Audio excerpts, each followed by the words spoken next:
Assalamualaikum warahmatullahi wabarakatuh. Jumpa lagi dengan saya, Mitra Koloni Channel, yang mana channel ini membahas tentang referensi di lapangan tentang dunia perwalatan. Nah, sahabatku dimanapun Anda berada, apa kabar semuanya? Saya selalu berharap agar teman-teman selalu tetap dalam lindungan Allah Subhanahu wa Ta'ala, dan dilapangkan rezekinya dan diberikan kesehatan. Amin ya Rabbal Alamin.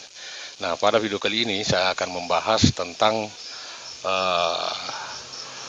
bagaimana menginapkan burung walet di RBW baru secara alami. Jadi teman-teman yang baru membangun RBW atau yang sudah berjalan, supaya memperhatikan daripada video ini.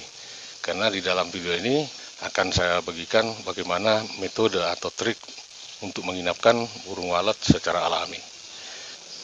Namun sebelum kita masuk ke pembahasan terlebih dahulu, saya minta kepada teman-teman untuk segera mensubscribe yang ada tanda merah di bawah ini, dengan tujuan apabila saya mengupload video-video terbaru dari saya, maka secara otomatis akan muncul di beranda YouTube Anda.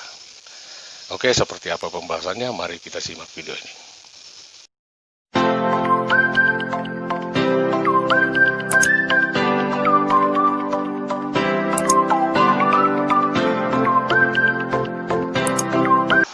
Sahabatku petani walet di seluruh Nusantara, ada beberapa cara atau metode yang kita bisa lakukan untuk menginapkan burung walet secara alami. Nah, yang mana hal ini saling terkait, saling menunjang. Apabila hal ini kita lakukan, maka insya Allah kita bisa menginapkan burung walet di RBW yang baru. Hal yang saya maksud adalah yang pertama adalah dengan mengatur tata ruang yang baik. Jadi tata ruang sangat penting dalam mengelola sebuah RBW, karena faktor yang paling mendasar adalah bentuk daripada bangunan itu, termasuk internalnya, begitu juga eksternal.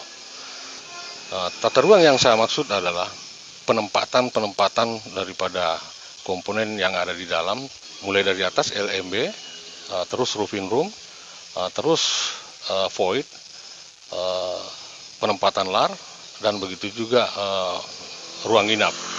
Saya akan merinci satu persatu bahwa LNB adalah akses burung untuk masuk. Maka di situ diperlukan untuk penempatan yang tepat. Apabila penempatan yang tepat, maka akan mempermudah burung untuk masuk. Termasuk besar daripada LNB itu. Ukurannya berapa? Yang mana sering saya katakan bahwa untuk ukuran standar pada LNB yang terbuat dari kayu adalah minimal 30 cm kali 70. Jadi apabila terlalu kecil, saya kira akan menghambat burung untuk masuk. Begitu juga kalau terlalu besar. Apabila LMB terlalu besar, maka intensitas cahaya yang akan masuk menerangi semua ruangan-ruangan yang ada di bawah, termasuk ruangan nginap. Jadi di situ bisa kita atur besarnya tergantung daripada besaran daripada RBW itu. Nah, selanjutnya roofing room. Roofing room itu adalah sangat penting, karena apabila burung masuk dari LNB, maka dia akan berputar di bagian roofing room, mengikuti perilaku alaminya. Burung ketika masuk satu ruangan, maka dia akan berputar. Dan begitu juga sampai ke void, berputar sampai ke bawah, sampai menemui daripada ruang inap. Yang mana di ruang inap itu dipasang suara tarik. Suara tarik yang dimaksud adalah suara tarik inap. Ditempatkan di bagian lar, begitu juga di bagian belakang daripada ruang inap. Nah, untuk suara tarik void itu ditempatkan per lantai dengan mengarah ke LNB bagian atas di tiap lantai. Berapapun tingkat RBW itu, nah kita harus tempatkan satu buah Twitter tarik menghadap ke atas di tiap lantai. Jadi dengan tujuan untuk menarik burung-burung walet yang masuk dari atas hingga turun ke bawah dan selanjutnya menelusuri daripada ruang inap itu. Penempatan lar juga penting dalam hal ini, artinya lar itu harus ditempatkan pada posisi-posisi yang tepat. Jangan terlalu mendekat dengan plafon, begitu juga jangan terlalu dekat dengan lantai. Jadi ukuran standar biasanya 1 meter kali 80, itu standar. Nah, tergantung dari besaran bangunan. Apabila besar bangunan itu, maka lar itu bisa diperbesar. Untuk lantai dasar, bagian bawah daripada void diusahakan menggunakan daripada kolam. Tujuan daripada kolam itu adalah untuk memberikan kelembaban yang stabil pada ruangan void, sehingga burung merasa nyaman untuk turun ke bawah. Dan perlu diketahui sahabat peleter bahwa kenapa hal ini saya anggap penting, karena burung walet memasuki sebuah rumah walet, kesan pertamanya ada pada roofing room void, begitu juga sampai ke bawah. Ketika dia merasakan temperatur di situ nyaman sesuai dengan yang diinginkan, maka dia akan senang untuk masuk ke RBW itu. Nah, itu hal yang pertama tentang tata ruang. Dan hal yang kedua adalah, ini yang tak kalah pentingnya juga karena menyangkut kenyamanan burung di dalam RBW itu, adalah tentang temperatur atau suhu dalam ruangan. Suhu yang ideal dalam sebuah rumah walet adalah 26 sampai 28 derajat Celcius. Apabila melebihi daripada temperatur tersebut, maka burung walet akan merasa tidak nyaman. Dan kemungkinan burung walet tidak akan menempati RBW tersebut. Dan untuk kelembaban yang ideal adalah 80% sampai 95%. Dan apabila melebihi daripada 95%, maka dikhawatirkan kondisi ruangan akan terlalu lembab. Ada beberapa cara untuk menstabilkan sebuah ruangan. Yang pertama, membuat kolam di dalam suatu ruangan. Membuat kolam dalam ruangan RBW tidak perlu besar, karena ada plus minusnya juga. Apabila terlalu besar, maka dikhawatirkan apabila anak-anak burung ada yang jatuh, maka sudah pasti akan mati dalam kolam itu. Hal yang kedua adalah dengan menaruh baskom di sekeliling dinding RBW. Utamakan menempatkan baskom itu pada arah barat dan arah timur. Kenapa arah barat dan timur? Karena tujuannya menyimpan baskom di arah barat dan timur adalah untuk menangkis daripada panas cahaya yang ada pada sore hari, begitu juga yang pada saat pagi hari. Jadi menempatkan baskom tidak perlu di tengah, sebaiknya di pinggir ruangan saja, karena ditempatkan di tengah juga bisa mengganggu aktivitas kita ketika masuk dan mengontrol daripada RBW itu. Itu hal yang kedua tentang suhu. Nah, untuk yang ketiga, dengan memperhatikan pencahayaan masuk ke dalam RBW. Jadi dalam sebuah rumah walet, cahaya itu sangat penting, terutama di bagian void. Karena apabila terlalu gelap dalam ruangan void itu, maka dikhawatirkan anak burung tidak akan berani turun. Karena anak burung itu takut sama yang gelap, tidak sama dengan burung-burung yang sudah dewasa. Jadi usahakan ruangan void itu ada pencahayaan sedikit. Jangan takut dengan adanya cahaya masuk ke dalam ruangan void atau lubang terjun ke bawah.